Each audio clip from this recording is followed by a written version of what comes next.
Salut tout le monde et aujourd'hui je vous propose une vidéo où je vais revenir sans spoilers sur ces épisodes de série que j'ai adorés et qui se déroulent durant la fête d'Halloween. Et oui, Halloween c'est dans quelques jours, du coup je me suis dit que c'était le moment de vous proposer ce genre de vidéo. Allez, c'est parti. On commence direct avec Buffy contre les vampires, saison 2, épisode 6.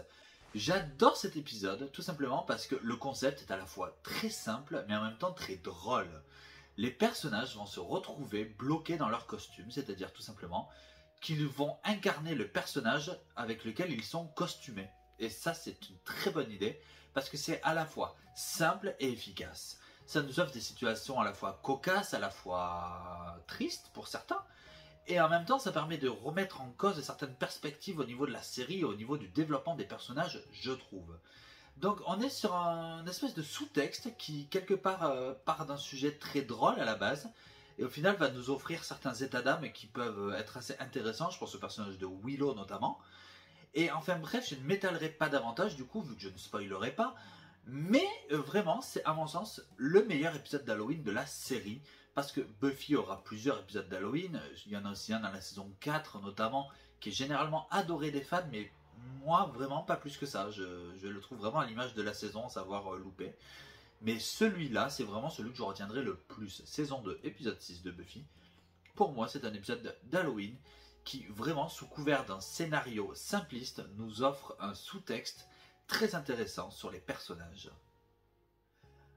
On enchaîne directement avec la série Chucky. Saison 1, épisode 2. Déjà, je voudrais rappeler à quel point j'aime cette série d'amour. Chucky, pour moi, c'est une excellente série qui vient d'être supprimée à l'issue de la 3e saison et c'est bien dommage. L'épisode numéro 2 donc, de cette première saison va directement se situer à Halloween. Et là aussi, j'aime beaucoup. Pourquoi ? Parce que déjà, Chucky va nous offrir une scène qui est absolument incroyable, malgré sa grande simplicité. C'est pas un truc de fou ce qui se passe, mais c'est juste que la scène est incroyable. Je dirais simplement Hello Kitty, comprendront ceux qui ont vu l'épisode.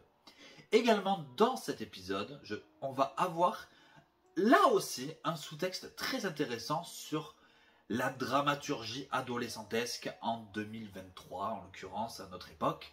À quel point les ados peuvent être méchants entre eux et vraiment ça reflète vraiment, je trouve, cette génération qui n'a aucune limite pour faire souffrir les autres et surtout au niveau des ados, des lycéens clairement. Donc j'aime beaucoup le fait que cet épisode traite de ça, surtout qu'à ce niveau-là, je le rappelle, c'est seulement le 2e épisode de la série. Donc vraiment qu'on ait ce message dans cet épisode, je trouve que c'était une vraie bonne idée. Ça permet de développer le personnage de Lexi également qui commence un petit peu à être beaucoup plus attachante, je trouve. Et vraiment, cet épisode Halloween, c'est génial. Parce que on se doutait qu'en faisant une série de Chucky, à un moment donné, ils allaient être obligés de parler d'Halloween. Et ils le font du coup très rapidement. Et en même temps, ils trouvent le moyen de mettre un message très léger, certes, mais un petit peu politisé quand même. Et ça fait du bien. Chucky dans cet épisode est incroyable. Les personnages commencent un petit peu à s'ouvrir. Et là aussi, j'adore. Bref, cet épisode 2 de Chucky, pour moi, il est génial. À l'image de cette saison 1 d'ailleurs, qui est une véritable masterclass. Et là aussi, petit coup de gueule. Je pense qu'il serait temps d'arrêter cette série, ou plutôt cette saga. Alors oui, la série était géniale. On a eu 3 super saisons. On a eu 7 super films. Ok, 6, j'enlève le fils de Chucky. Mais je pense malgré tout qu'il est temps d'offrir une happy end, entre guillemets, le grand final où tout explose. Bref, il est temps que Chucky tire sa révérence définitivement, quitte à ce qu'on reboot la saga et que ce soit fait par le même réalisateur que la première saga, à savoir Don Mancini, ça ne me pose pas de problème. Mais je pense que cette saga-là, il est temps, voilà, il est temps pour moi que ça s'arrête. Même si je serai le premier à regarder s'il y a d'autres films ou d'autres séries. Donc la série n'aura pas de saison 4, et du coup on parle d'un nouveau film, qui serait ou en direct ou vidéo ou au cinéma, mais on parle a priori d'un nouveau film. Là aussi on ne sait pas si ça tiendra compte de la série, des films, des deux, on ne sait pas, on ne sait rien. On sait juste que ce nouveau film est en préparation.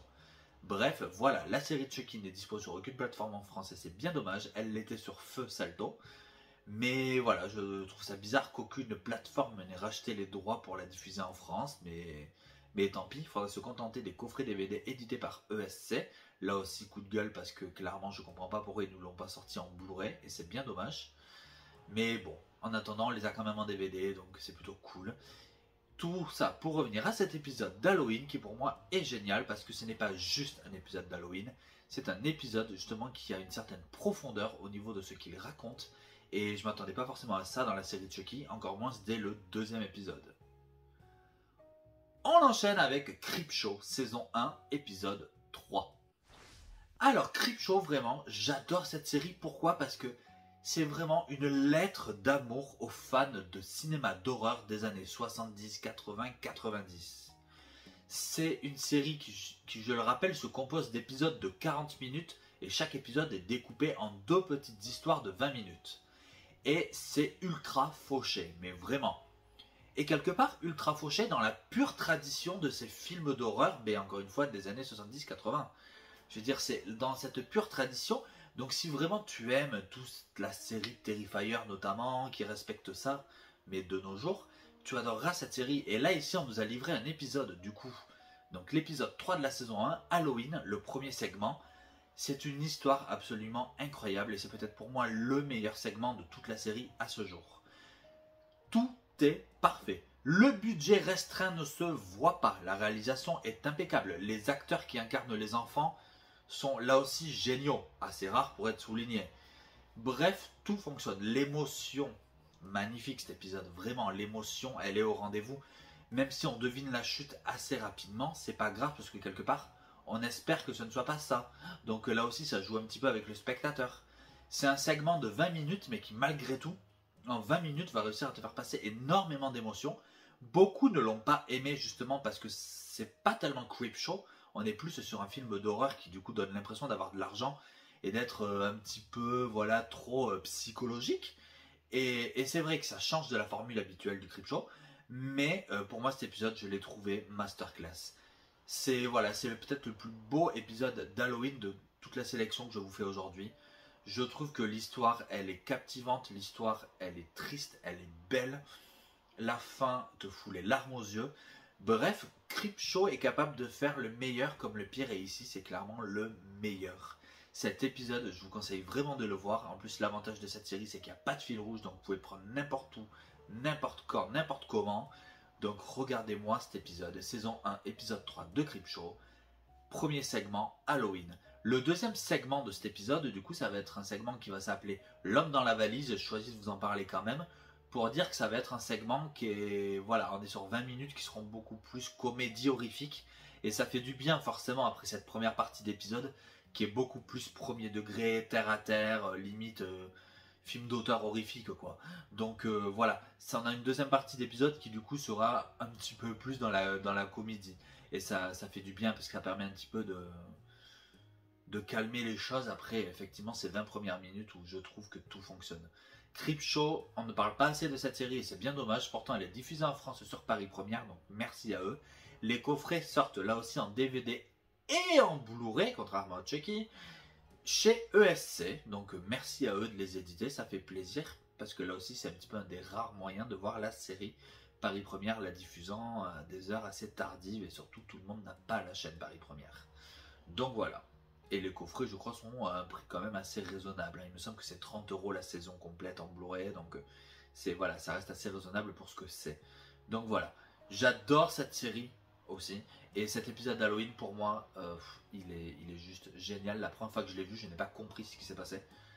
Et j'ai été surpris par la suite de voir que beaucoup ne l'aimaient pas. En disant, ça ne respecte pas les codes du Creepshow. C'est pas faux. C'est pas faux. Mais moi, j'en retiens simplement quelque chose de ultra efficace.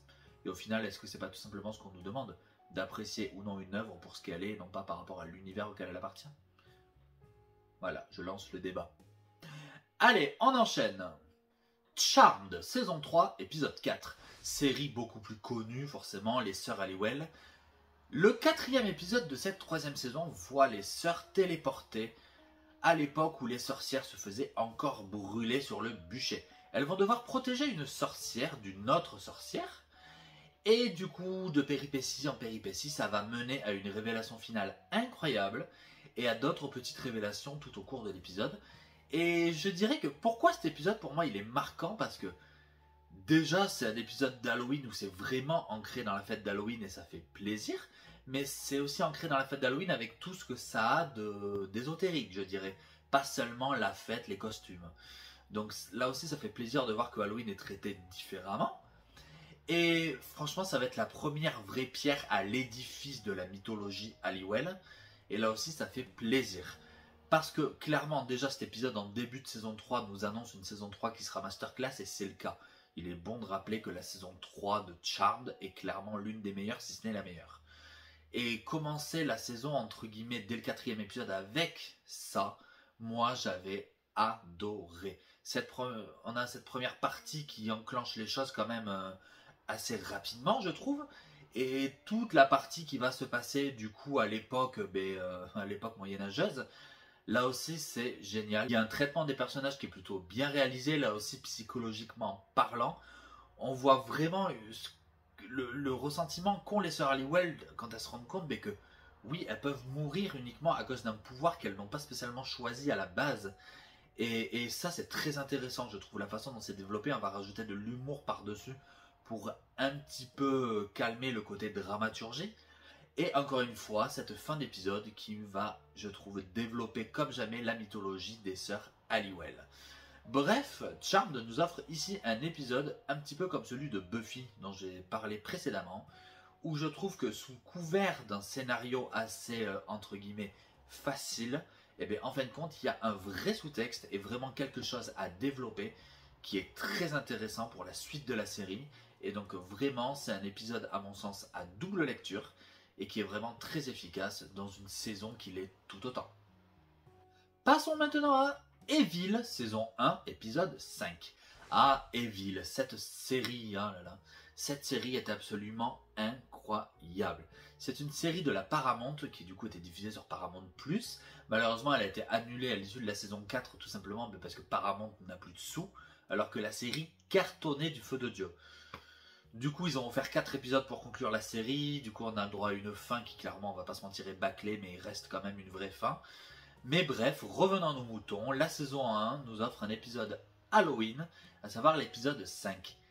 Épisode où la série nous montre vraiment ce qu'elle a dans le ventre, puisque les 4 premiers étaient plutôt cool, mais il faut vraiment attendre cet épisode, je trouve, où on va avoir un cas d'exorcisme en l'occurrence, et on va avoir une scène qui fait référence au fameux film L'Exorciste. Alors certes, ça y fait référence en mode gros sabot, mais qu'est-ce que c'est appréciable, qu'est-ce que ça fait plaisir, et limite on n'aurait pas eu de référence au film, on aurait presque été déçu, j'ai envie de te dire. Donc vraiment, c'est peut-être le premier vrai gros cas d'exorcisme de la série à ce moment-là.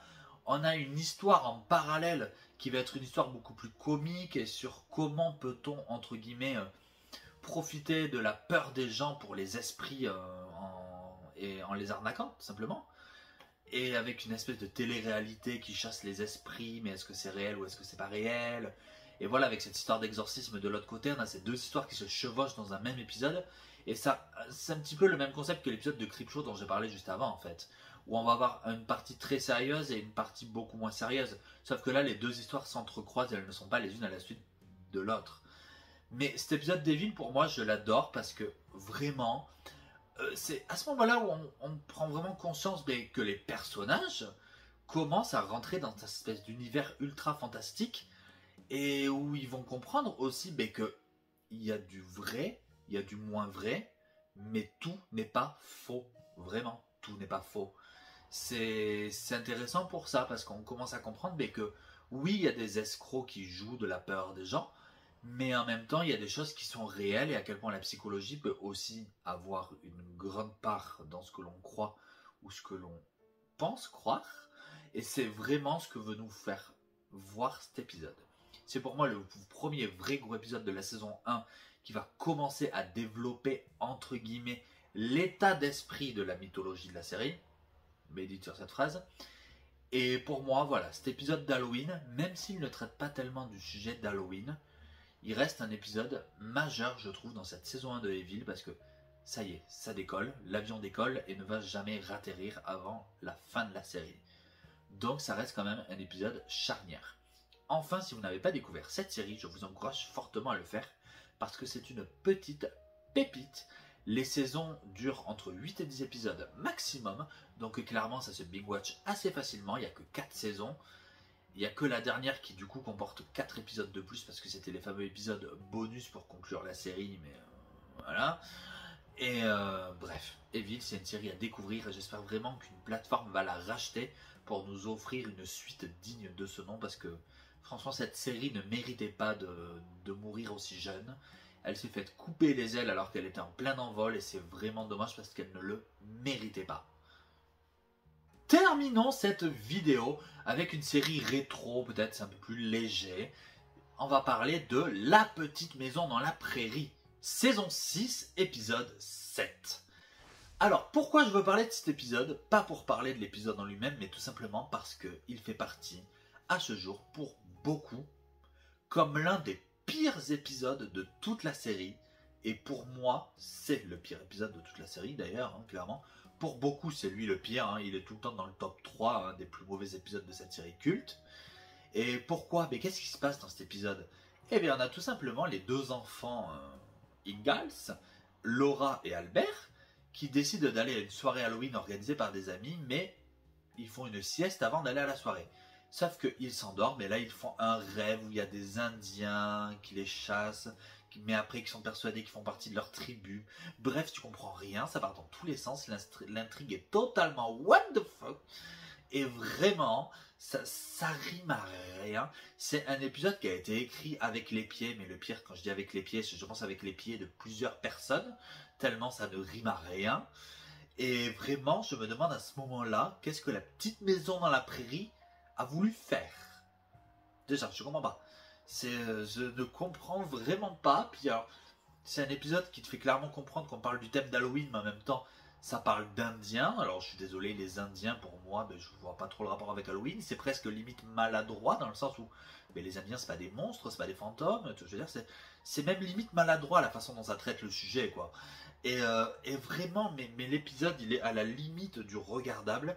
Et ce qui est le plus problématique pour moi, c'est qu'il fait partie de la saison 6, qui est probablement l'une des meilleures, si ce n'est la meilleure saison de toute la série. Donc c'est un épisode qui clairement fait tâche au milieu d'une saison qui est incroyable. Et je voulais en parler, mais parce que régulièrement, si vous regardez quels sont les pires épisodes de La Petite Maison dans la Prairie, ou même de séries tout court, celui-là revient très souvent.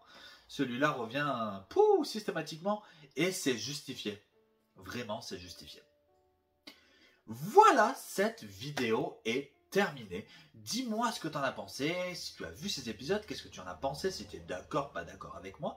Est-ce qu'il y a des épisodes d'Halloween d'autres séries dont je n'ai pas parlé du coup et dont toi tu aimerais me parler? N'hésite pas à le faire juste en dessous en commentaire. N'hésite pas à liker cette vidéo si tu l'as aimé, à partager, à t'abonner si ce n'est pas encore fait. Et moi en attendant, je te souhaite un très joyeux Halloween et je te dis à très vite. Allez, salut!